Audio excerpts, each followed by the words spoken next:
YouTube? Alex Van Ham here with another Freebird Media live stream. Today is Thursday, September 26, 2019. So this is going to be a brief stream about kind of an amusing story that I've watched develop today. And this is involving Maxime Bernier, Dave Rubin, and Evan Balgord. This is Evan Balgord. He is the son of a wealthy lawyer here in Toronto, and he runs the anti-hate.ca network, which is basically the Canada's wing of the SPLC, and I basically consider it to be a propaganda for progressive ideology. Pardon me, but to sneeze. Excuse me. So, Evan Balgord, to me personally, is someone I don't respect. I think he's a very dishonest, slimy kind of guy, and he's constantly smearing people and race baiting and using identity politics to try to condemn people and play into a lot of progressive bullshit. And he's definitely, threatened and bullied people involved with Freebird Media, for being associated with this platform because he considers it to be an alt-right platform, and he's always whenever Press Progress or the CBC or a site like that wants to smear Freebird Media, they just end up going to Evan Balgord for a quote, and he talks about how we've had neo-Nazis on and blah blah blah, and he doesn't like that. I've interviewed James Sears in the past, so that's a point of contention between he and I.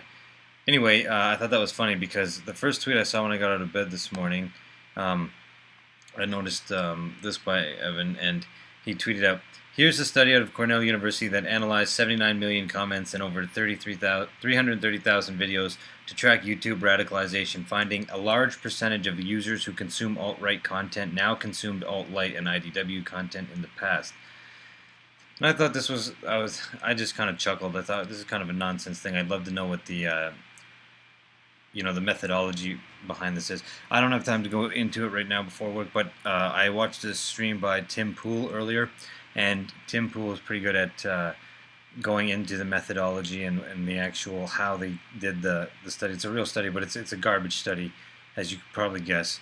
And they kind of arbitrarily define things. For example, Sargon of Akkad has two channels, his own channel, and he has another YouTube channel that's him and the same type of content, but it has a different name. I forget the name off the top of my head, pardon me. But anyway, one is considered alt-light in the study, the other is considered IDW, so the way they categorize things is arbitrary, and they don't really accurately show the flow or direction of traffic either. Plus, a lot of people are probably just consuming a range of content like myself, so you'd see things all across the spectrum. But I noticed this, I kind of thought it was silly, I didn't pay any attention. Then I came back to Twitter like an hour later, and let's see, Dave Rubin had chimed in, because apparently Evan had been talking. Evan talks and smears Freebird Media all the time because we don't really have the resources at the moment to do anything about it. But I like to see this kind of stuff because I like to see people with more recognition than me actually start to draw attention to this, because the anti-hate network is, it's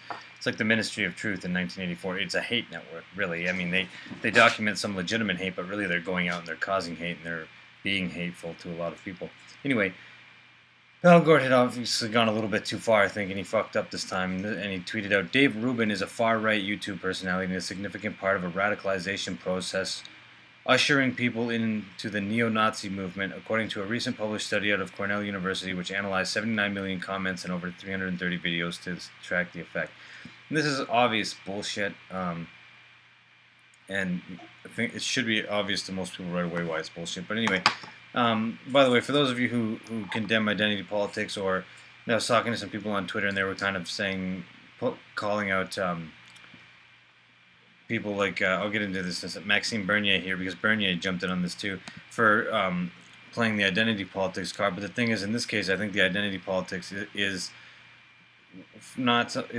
we're being forced to play in the arena of identity politics, and in this case it's very relevant because Maxime Bernier jumped in on this now and retweeted Dave's comment and said, "Crazily accusing Dave Rubin, a gay Jewish man and one of the greatest supporters of freedom of being a neo-Nazi, should open everyone's eyes. These so-called anti-hate groups are despicable far-left activists with no credibility." Here's the thing, you got to give credit where credit's due, and Maxime Bernier is not wrong about this. And the anti-hate network's been targeting me and Freebird Media and people that have worked with Freebird Media for a long time, and I know from personal experience that these are hateful people and dishonest and dishonorable people. But it's funny to see that I think we went a little bit too far here. I think it is relevant in this case to point out that Dave Rubin is gay and he is Jewish because of the asinine accusation that this is basically a culture cold war, a cultural cold war. So it's I don't think it's being sensational to call this stuff out, and it's worth noting. So yeah, I brought up my own background in the past before, not because I want to seem like some cringy alt-writer guy talking about my own background, but because people's histories and their identities do actually matter when people like Evan Balgord start throwing around random accusations of neo-Nazi this and white supremacy that and everything, and it's inaccurate and it's absurd, and so you can't really blame people for responding, and Maxime clarifying that this is Dave Rubin is not part of the alt-right. It's not a trust me, I've interacted and I've talked to a lot of people on the far right and across the spectrum, and I know what leads to who, and I've researched stuff in particular orders and seen my friends go through a radicalization process sometimes, or not friends, but people I've worked with, I've seen them go further right over time and stuff like that. And so I do kind of think I understand the basic process and stuff, and Dave Rubin is not really accurate. And if you watch the Tim Pool stream, you'll see it's not really accurate to try to slander him as being some sort of pipeline to the neo-Nazism or anything like that. So I basically just want to draw attention to this because it's nice to see some people calling out Balgord for this nonsense this time. And I'll keep watching the story, see if anything develops, and maybe update the stream in a bit. So I just wanted to share that with you guys. Checking on the chat quickly. Okay, somebody's commenting here. For the record, I just want to say I didn't check the chat right now. I have a personal. I don't dox anybody on my channel. Evan Balgord doxes people, so if somebody were to dox him, it'd be poetic justice in my eyes. But I don't want to promote any kind of doxing on my channel. I'm in the final stages of finishing my book, and one of my points that I'm making in the book basically is that I feel that I do have the moral high ground over these people for reasons like that. Like my no doxing policy.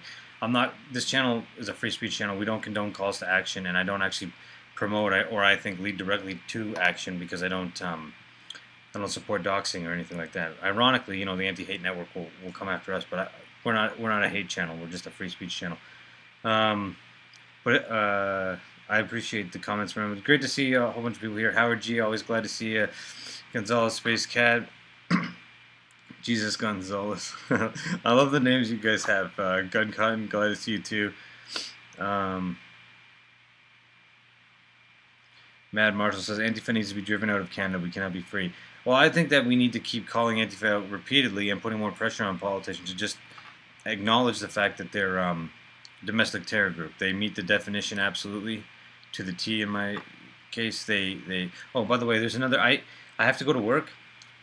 And I'm doing a new thing where I try to keep my streams to 10 minutes or less, and I'll try to do it every day. I'll try to do one stream, but I'll try to keep it short. That's this new thing. So, sometimes I'll do more than one stream in a day, but I don't want each stream will only be about 10 minutes.